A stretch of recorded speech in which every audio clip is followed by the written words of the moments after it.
presenters give their presentations, and then we'll have a good amount of time for question and answer. We don't have a chat function, but that means that we are going to send any like follow-up resources, links, things like that in an email afterwards. So you'll be able to have these slides and any necessary links afterwards. So I'll pass it over to Great. Susan. All right. Hi, everyone. Good morning. Thanks for joining us for Coffee and Climate. We have two great speakers today to talk to us about navigating state and federal incentives that will help Mainers transition to renewable and energy efficient technology. So we have Dan Burgess from the Governor's Energy Office, as well as Hogan Dwyer from Efficiency Maine.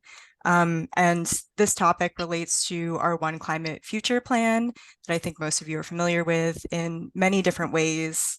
And that includes advocating for state and Efficiency Maine funding and policies that support beneficial electrification, as well as improving energy efficiency in existing buildings, vehicle electrification, as well as just reducing our overall greenhouse gas emissions. So we're going to start with Dan Burgess from the Governor's Energy Office. If you want to tell us a little bit about yourself and the office.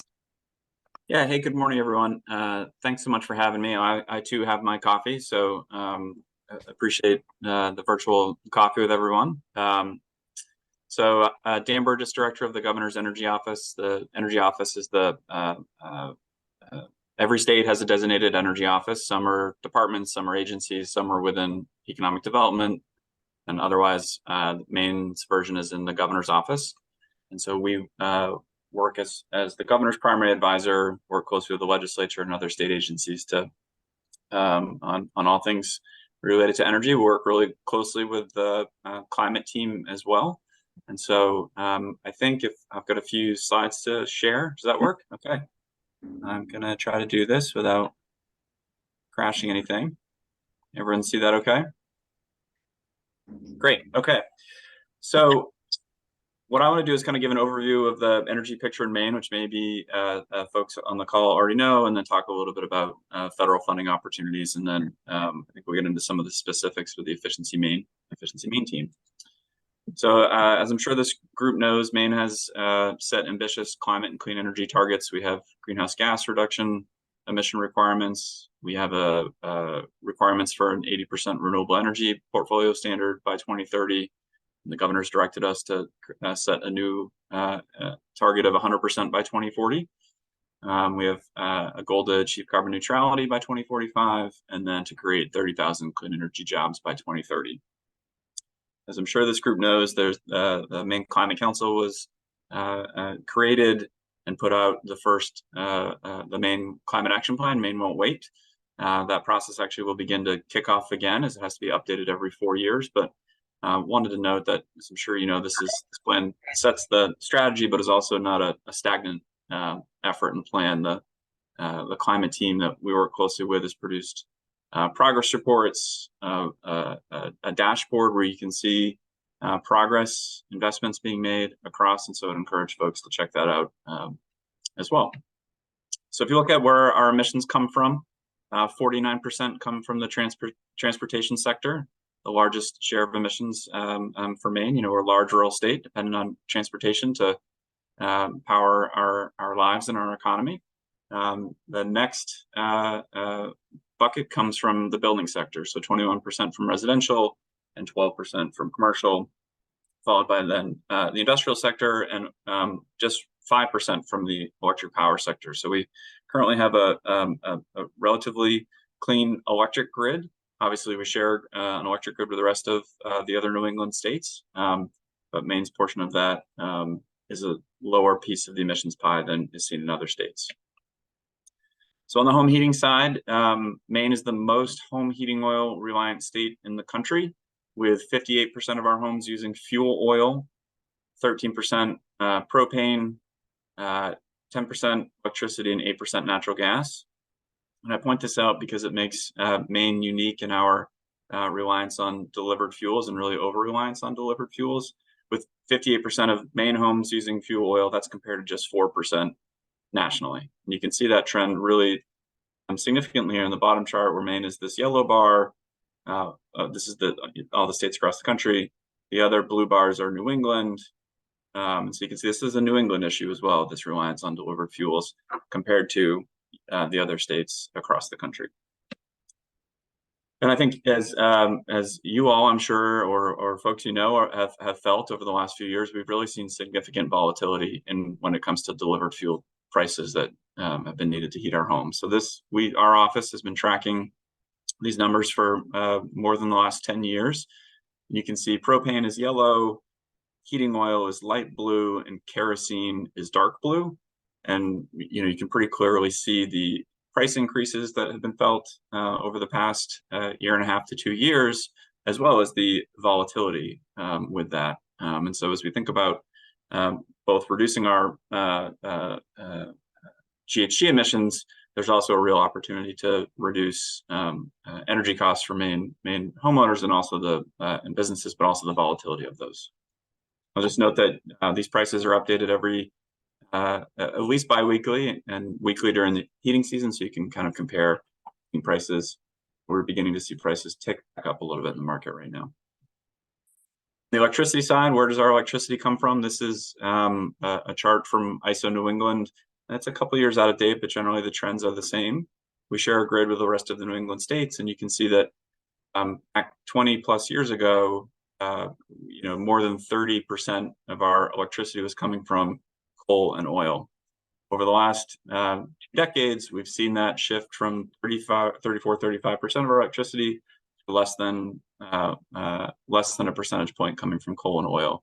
What you can also see is this growth in the light blue bar, which is growth in natural gas to produce our electricity. And so orange here is nuclear, sports are yellow, and you have renewables and then hydro. I think those pies are growing, but there's a few reasons for that, right? These plants that were operating in 2000, many of them reached their natural age of retirement, whereas either kind of you make significant upgrades or retire.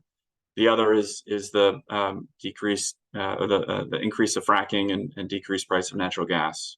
So that's good generally from an emissions perspective, these trends, but also makes our electric system, extremely reliant on natural gas. And as we've seen from prices over the last year and a half to 2 years, volatile to the global energy market. I'm going to go through these pretty quickly because I don't want to go for too long here, but Maine, again, has an 80% renewable portfolio standard. You can see other states' portfolio standards here. Then we've done analysis in our office about what we need to add in order to make the RPS targets. And we're moving forward with policies on competitive energy procurements, things like energy storage, large utility scale investments in renewables across the state, but also distributed energy as well, which we'll talk about. Making significant investments in energy efficiency. Every kilowatt hour that's not used is one that we don't have to produce. And we've seen, national rankings putting Maine in the top 5 for energy efficiency policy and results in the country, which has made us the most improved the last time the scorecard came out. We can talk a little bit about heat pumps. We've seen, the governor set a goal of 100,000 heat pumps, but new heat pumps by 2025. And just earlier this summer announced that we have surpassed that goal 2 years early. And she set another goal of installing another 175,000 heat pumps by 2027. So that work is happening with our partners at Efficiency Maine Trust, but also those at Maine Housing. And I think what is exciting about this is, these heat pumps are being added across the state. They're being added in all types of homes and businesses, and they are reducing energy, oil usage, and are helping Maine people, both actually, obviously, in the winter, but also during these warm snaps that we've had as well. We're making similar investments in clean transportation, whether it's EV charging or EV rebates, which are available at Efficiency Maine. But we also need to make sure that we've got the workforce to back that up and to build these things and to install these things. And so we've launched a something called the Clean Energy Partnership out of our office, which is funded by the Maine Jobs and Recovery Plan and is supporting workforce development grants across the state, as well as innovation funding opportunities. We have an RFP out on the street right now to create a clean energy accelerator and support services. So we're excited to see that move forward. I'll just note that Maine has saw an uptick in clean energy workforce growth. Obviously, you can see here during the pandemic that did go down a little bit. Less folks, I think, in people's homes, but we are, doing weatherization and others. But we've seen that tick back up to pre-pandemic levels right now, and we're working on a new report to look at where job growth is at now. Okay, so that's a big windup for the topic of the conversation around federal funds, and I know Efficiency Maine will cover some of this too. But this is really the most significant clean energy and climate investment from the federal government, I think it's fair to say, in history. Both the bipartisan infrastructure law and the Inflation Reduction Act offer really significant incentives, programs for both projects, but also for residents and businesses. So the governor has put forward, signed an executive order establishing an implementation committee in state government. So really making sure that with all of the opportunity that's available in these pieces of legislation, that we're coordinating across state agencies to deliver benefits to Maine, and making sure that we're working together to do that. So in the BIL, there's more than $60 billion in funding for DOE, from DOE to accelerate the clean energy transition. More than $50 million formula funding will be headed to Maine over the next within the kind of 5-year time frame, and $18 million in new programming, including $30 million for low-income weatherization. So I think there's a lot we could cover here. A big part of the Inflation Reduction Act was around tax credits, and I think we could put some things in a follow-up email about what tax credits are available.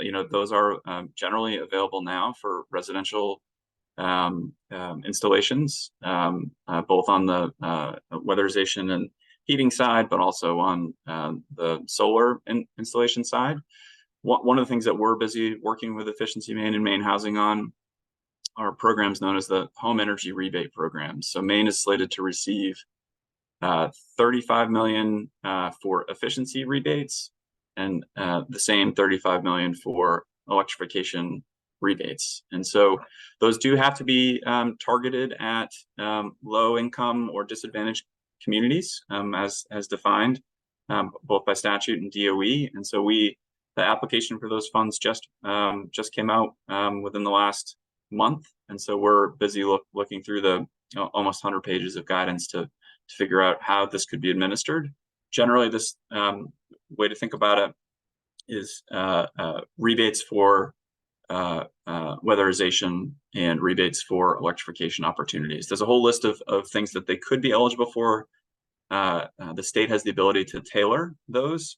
So you may not actually, there's a whole list of what, the measures that could apply that may not actually be exactly what the state moves forward with, depending on what makes sense.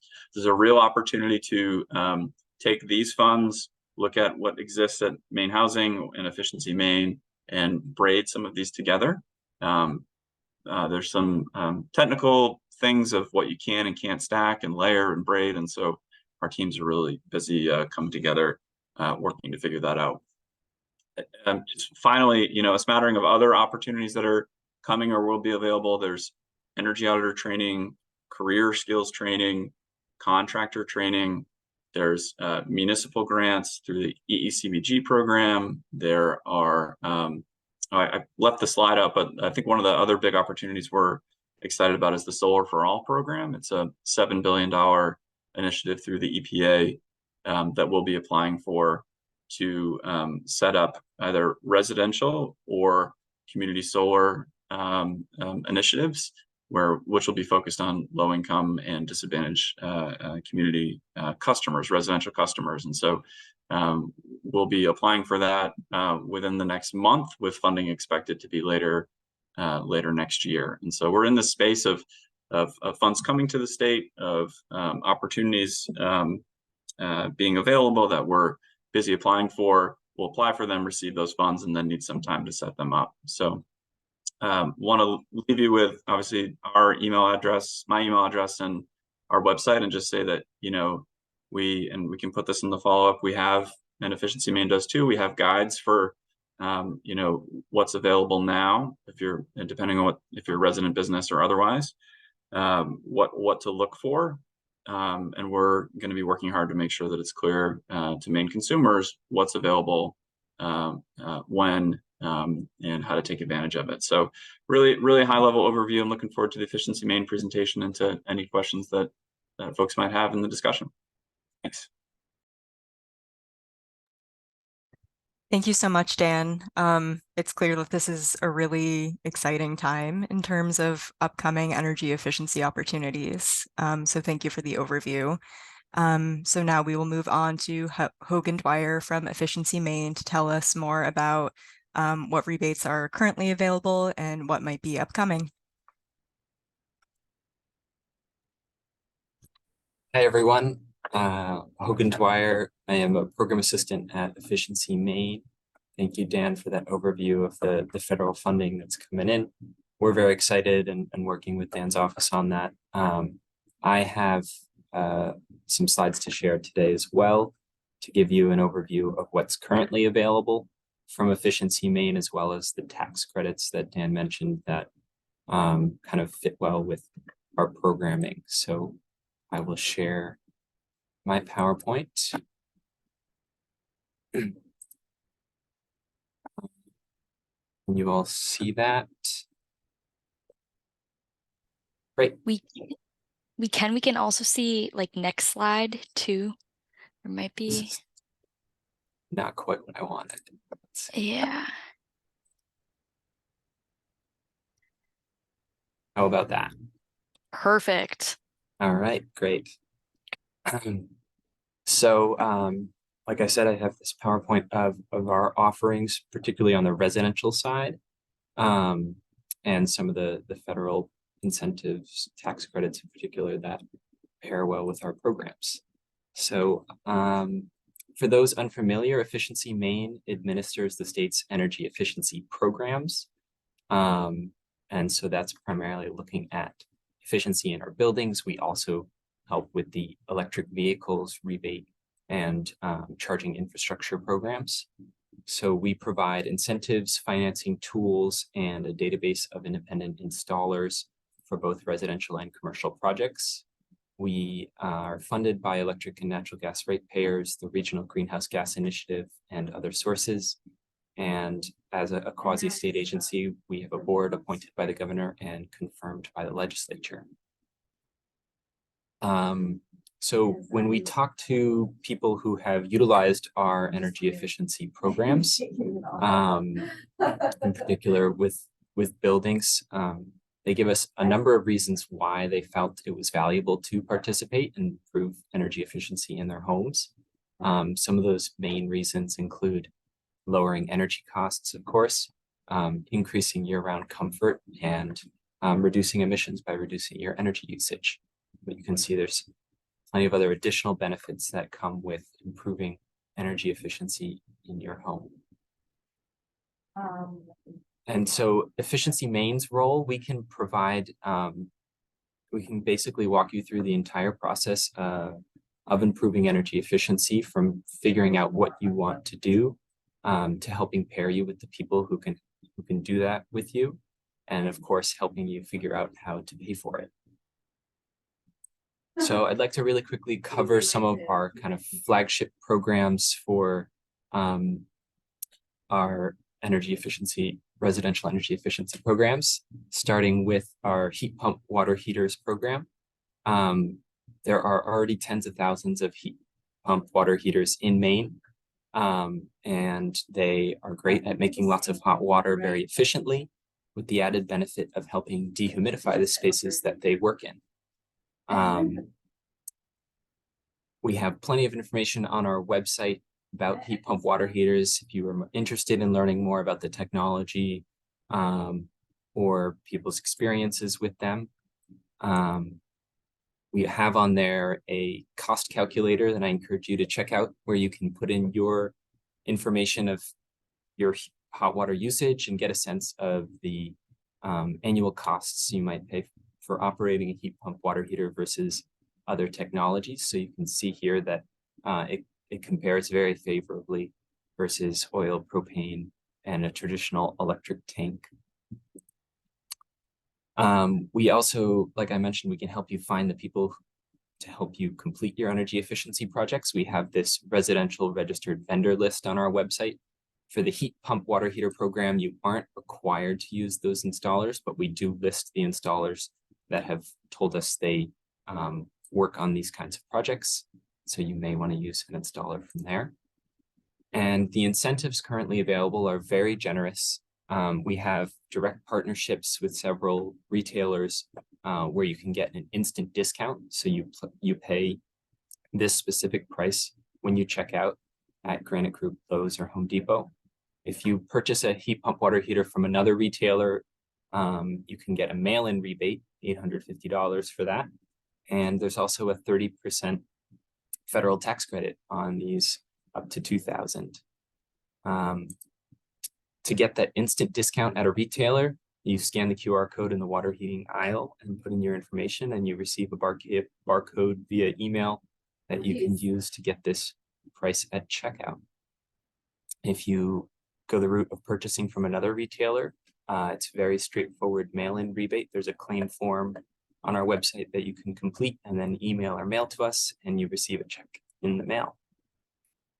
And thanks to the incentive that we offer, even though a traditional electric water heater retails lower than a heat pump water heater, the cost is about the same with our rebate. And with the federal tax credit as well, you can actually pay less for a heat pump water heater than a traditional electric water heater.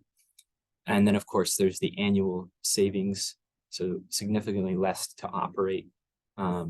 It's a good deal. So that is heat pumps for your water heating. Now I'll transition to our heat pump program. So this is using the same technology, but to help heat and cool the spaces in your home. Heat pumps, often you'll hear them referred to as mini splits. That's a type of heat pump. They are very efficient, and so they're able to heat, cool, dehumidify, provide air filtration and indoor air circulation while using very little electricity. Again, we have plenty of information about this technology and case studies and testimonials on our website, on our heat pumps hub page. And we have, just as with the water heaters, a cost calculator, so you can put in your information to get a sense of what you might pay to operate a heat pump versus alternatives. For our heat pump incentives, you are required to use a registered vendor from our database, and I'll do a little demonstration at the end of this to show you where to find that on our website. But you do have to work with one of these installers. The incentives for heat pumps right now, we offer a mail-in rebate of up to $1,200 to any income Mainers and up to $2,400 for low and moderate income Mainers. There's also Hogan, a sorry. federal. Sorry to interrupt. If everyone ahead. can just make sure they're muted, that would be great. Thank you. Thanks, Julie. Yes. So, as I was saying, there is a federal tax credit for heat pumps as well, 30% up to $2,000. And you can also get a federal tax credit on circuit panels if you need to upgrade those in order to install a heat pump in your home. Okay. To get the low and moderate income incentives for heat pumps, you need to be participating in a DHHS program such as Maine Care for the low income incentives, and have a tax assessed value that is underneath these caps listed on the screen here. So you can see Cumberland County at 130,000. And to get the heat pump rebate, again, very simple process. You hire the registered vendor, and then either you or the vendor submits a claim form and receives the check in the mail. And thanks to our rebate as well as the federal tax credit, the payback period on a heat pump is pretty quick. And so typically a low and moderate income Mainer would see it pay for itself in just over 4 years, and any income Mainer in just over 6. We also offer home energy loans for income eligible homeowners to pay the remaining balance after you receive the rebate. So this can help you pay for the heat pump over time. And if you or someone you know lives in a manufactured home, I encourage you to look into our new manufactured homes heat pump pilot. This is open to the first 100 participants to enroll, and this program installs a ducted heat pump system for just $2,000. That's an 80% discount, and you can finance the remaining balance. So this is a kind of new technology that we're excited to get out. One of our other flagship programs is insulation, which is of course important for kind of reducing the need to use your heat pump or other heating and cooling system. Again, plenty of information on our website. As for heat pumps, you do need to use a registered vendor in order to receive our incentives for insulation. And those incentives are 40% up to $4,000 for any income Mainers, 60% up to $6,000 for moderate income, and 80% up to $8,000 for low income. There's also a federal tax credit for the insulation materials and for an energy audit if you'd like to complete that before installing the insulation. Right. That was to qualify for those low and moderate income rebates, it's the same for low income, those DHHS programs, but for moderate income, our insulation program is based on your adjusted gross income of your most recent taxes, as opposed to the tax assessed value of the property. So that's 70,000 or less for single filer, or 100,000 or less for joint filers. And again, the process is very similar to the heat pump program. You work with your vendor, and either you or the vendor completes the claim form, sends it to us, and gets a check in the mail. With insulation, again, payback period can be pretty good thanks to that rebate and the federal tax credit. Low-income Mainers can typically, their project typically pays for itself in about 3 years, and then about 6 for moderate income, and under 9 years for any income. And again, we have home energy loans available to pay for the costs beyond the rebate if you need assistance with that. Finally, I'd like to touch on our electric vehicles program, which is the program I kind of work mostly within. It's a little different than our other programs since we are talking about transportation, but as Dan mentioned, transportation is a really big piece of the puzzle in terms of emissions.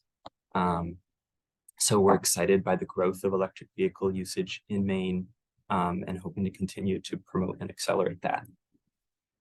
Why drive electric? Well, electric vehicles can save you money on your fuel and maintenance costs. They're fun to drive, and they, of course, reduce emissions. Our incentives for electric vehicles are based on income as they are for our other programs. All vehicles must be under $50,000 MSRP to qualify, except for pickups and vans, which have slightly higher caps based on their range. You'll also see we offer a used vehicle rebate for low-income Mainers specifically.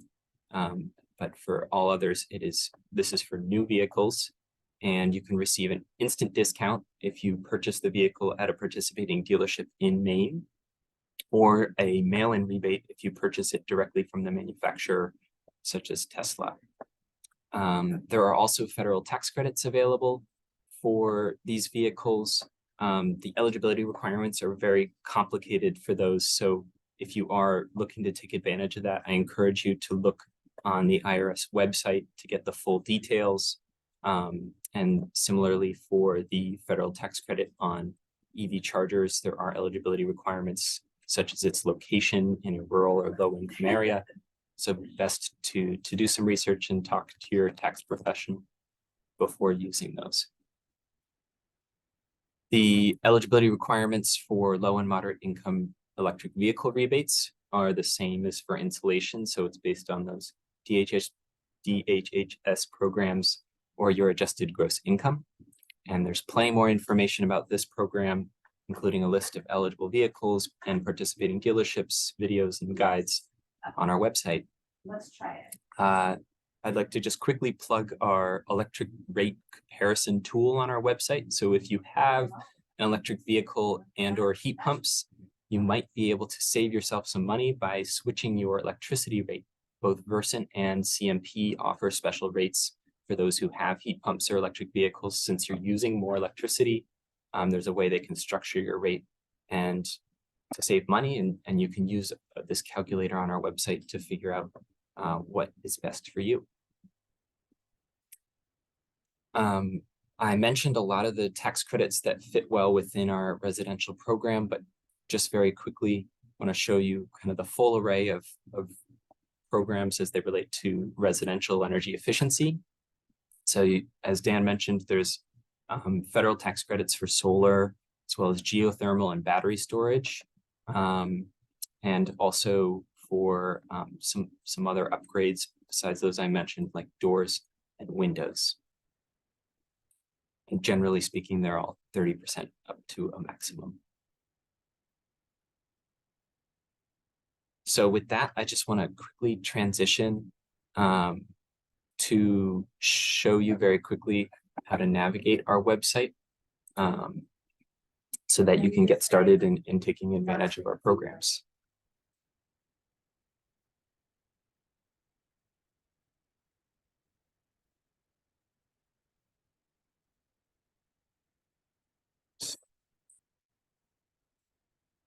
Stop.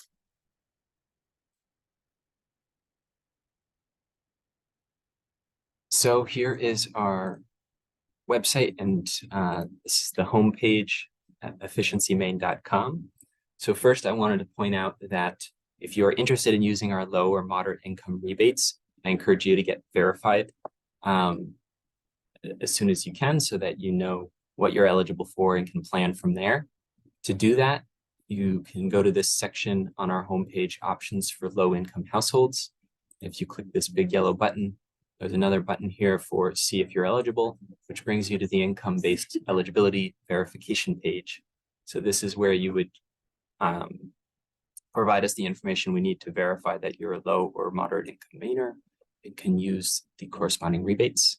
If you'd like, there's a printable version here as well that you can mail or email to us.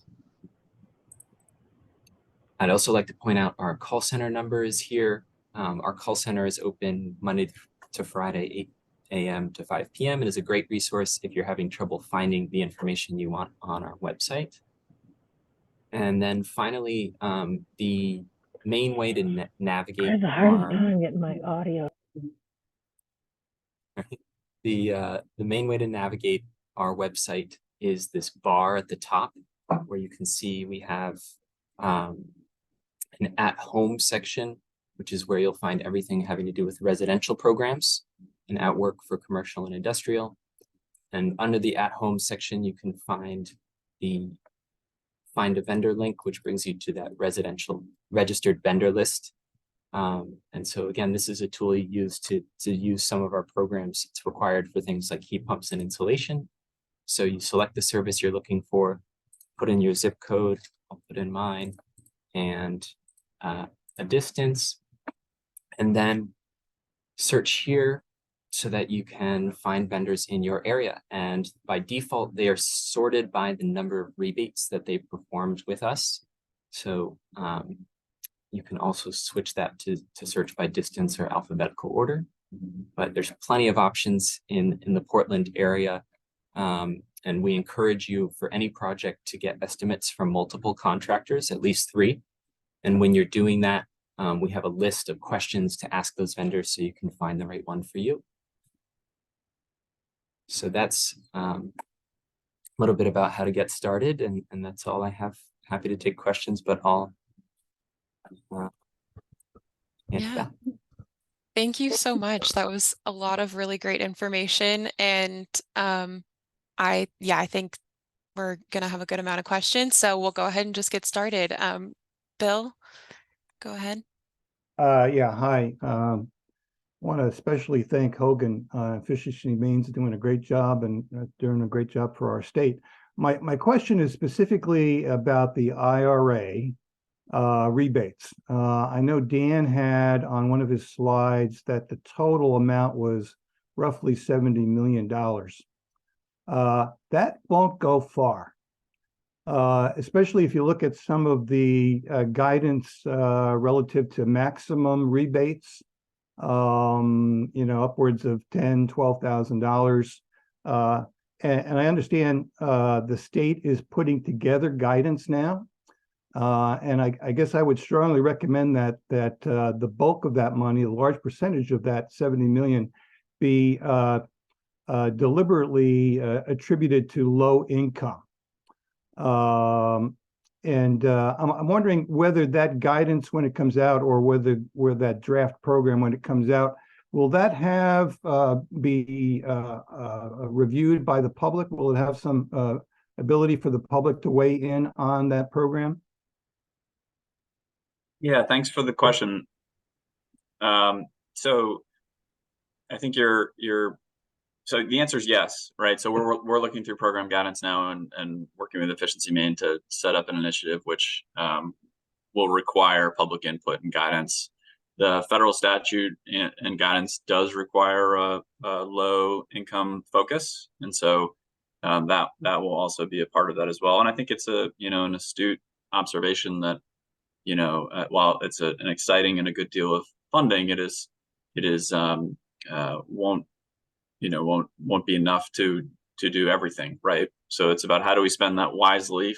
How do we look at what gaps in existing programming might exist, and how do we focus it on, as required, the low income and disadvantaged communities? Yeah, so I'd love to share that. Love to share that with this group when it's ready for public comment and everything. Yeah, I think if you look at it mathematically, I think you'd get more bang for the buck. In other words, greater carbon reduction by lowering the amount so that you could spread it out more specifically to low income and multifamilies. And I hope your analysis will go into that kind of detail and look to spread the money out to have the most effect. Thank you. Robert? Hi, good morning. This is great detail, you guys. It's pretty exciting stuff. Just one comment for you. In your water heater numbers in terms of total cost, it'd be really great to see on-demand electric included in that, as that can be a really great option for folks who are too space constrained to have the heat pump water heater. Just a thought for you. Yeah, that's a great point, Robert. I'll take that back to the team that made that. Thank you. Yes. Yeah.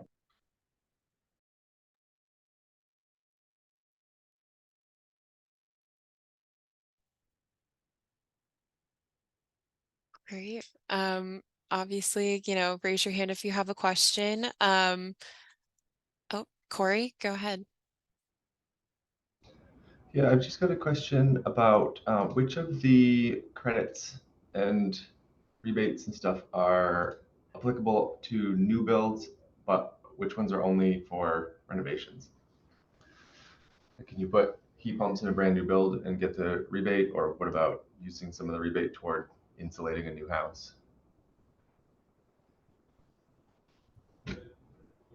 So that does depend on the program. And like I mentioned, I work primarily on electric vehicles, so I couldn't tell you which programs in particular you would be able to use with that, but it's all on the website. All right, thanks. Yeah, we can try to include something about that in our follow-up email. We can look that up for you. Matthew? Hi, yes, thanks. I have a little bit higher level question. These are great for this is a great conversation for how individuals can access things. However, there is kind of this early adopter group that has already either done a lot of that or will do it in the next year or two, and the IRA lasts, especially the 30% renewable energy tax credit is going to go for another 10 years. And so I'd like to kind of start this conversation around how do we leverage what Dan was talking about applying for for the community solar or low income housing money, is how do we set up kind of a I don't know if it's a cooperative or an investment vehicle that allows a broader portion of the population to leverage all of the taxes we pay to the federal government to be invested in renewable energy here in Maine, that we can do, that we can have a little bit more impact at scale, rather than once I put solar panels on my roof, I'm not going to use that tax credit again. And so it'd be a shame to lose the next 10 years of value there. Thanks.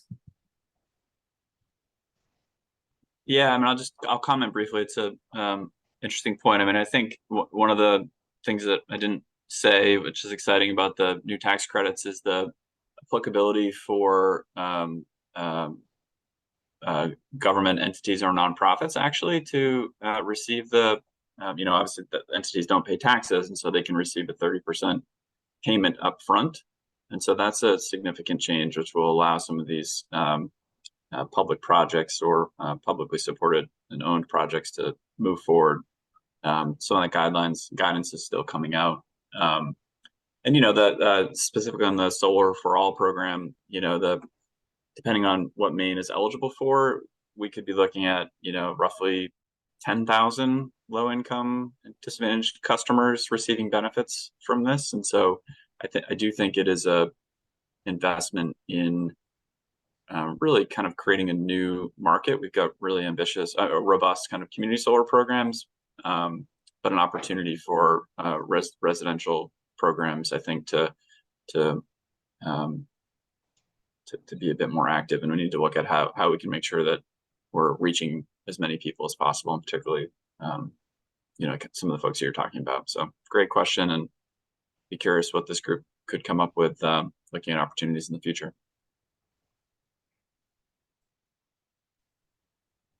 Go ahead, Phil. I have a question about schools. There's been a lot of discussion recently about kids having to go to school when it's hot in these buildings with poor ventilation and no air conditioning. And last night on the PBS NewsHour, they interviewed a fellow who said that there is a lot of COVID relief money out there specifically for that infrastructure that's not being used. And I'm wondering if there is money in Maine for that, and if people are looking at that. Just my daughter went to school and was one of those kids sweating in the classroom, I think, this week, as I'm sure others were too. And so I think that there was significant amounts of COVID money available, and I think some of that did go to schools and to ventilation in schools previously. And I also think that there is federal funding available for individual school districts to apply for. I do know that they received way more applications than they put out for the first round of funding for. And so I think it's something we're interested in looking at and pursuing a little bit more. I don't have a great answer for exactly what's available beyond what Hogan covered. There are, existing incentives available for schools, but I agree that it's an opportunity to look at more closely. And there's another, out of the 27 billion that the EPA has available, there's different buckets. There's Solar for All, that's 7. There's 14 billion for really focused on low income, and then there's another 5 or so for states to apply for the climate pollution reduction grants. So we're looking pretty closely at that, and I think schools is on our radar for opportunity. So Hogan, I don't know if you'd add anything to that, but. Just that, as you said, we do have programs for schools that falls under our commercial and industrial program. So there are incentives for things like heat pumps that would, provide air conditioning when needed. That just wasn't in the slides today. Thank you. All right, Robert. Thank you. I think this is for Dan. Just a quick question. I was looking back at your slide on funding for training and the, pretty ambitious goals you have to grow the workforce. Is there somewhere a resource for specific training programs for individuals who are looking to perhaps do a second career or things of that nature? Thanks, Robert, for the question. My next meeting actually is with folks on our Clean Energy Partnership team to meet with a awarded contractor who is going to help us create a clearinghouse for exactly what you're talking about. Looking at both what are the workforce opportunities, what are the jobs that are available now, where can folks go to see different training programs for those trades and jobs, and how to access them. So we are there's some available in a few places, but we're looking to create an online clearinghouse within, and are starting that today. So I think otherwise there are different jobs boards and training opportunities, community colleges. I know E2 Tech has some, but we're trying to create that centralized place and hope to do that soon. That's awesome. Would you suggest just following the GEO's website and keep posted for news? Yeah, that'd be great. Maine.gov/energy, and we'll probably create a different look and feel to what this is, but it's the Clean Energy Partnership Initiative. Super. Thank you. Bill? Sorry to double dip, but following up on that question on training, I think half of the rebate money is going into the homes program, home efficiency rebates, and I think that requires contractor modeling. At least that's what I've read. And I'm wondering what the state is doing in regards to putting that program together, which certainly complicates over and above the rebate program. Yeah, great question, Bill. So yeah, of the roughly 70, it's a general split, half and half between weatherization and electrification. Within the weatherization funding, the guidance allows two different pathways, kind of modeled energy savings or measured energy savings. And so Efficiency Maine has existing resource calculations for different measures on those modeled savings. And so it's an active conversation right now about, what makes sense for the contractor and weatherization community now versus what could make sense in the future. I don't think we want to overcomplicate anything, right? We've already had a few meetings with the contractor community. We want to have more. In order for this to be successful, there's something to be said for simplicity, right? And kind of continuing what's working, but also we need to meet the guidance. So good question, and I think we're still working through that. Thank you.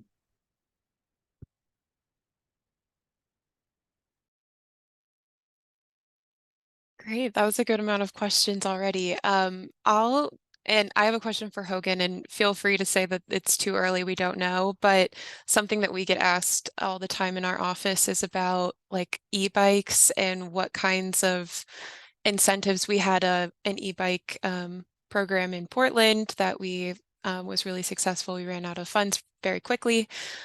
So we get questions very regularly about if there will be something, some kind of incentive or rebate at the state level. It's awkward, but Yeah, we get those questions a lot too. I think there was some coverage of a bill that was passed earlier this year that basically enabled Efficiency Maine to use our electric vehicles program for an e-bike program. We don't really have any details to share on that, but obviously it was a good signal to us to look into it, and we have been looking into it. Yes, we will be following along for sure.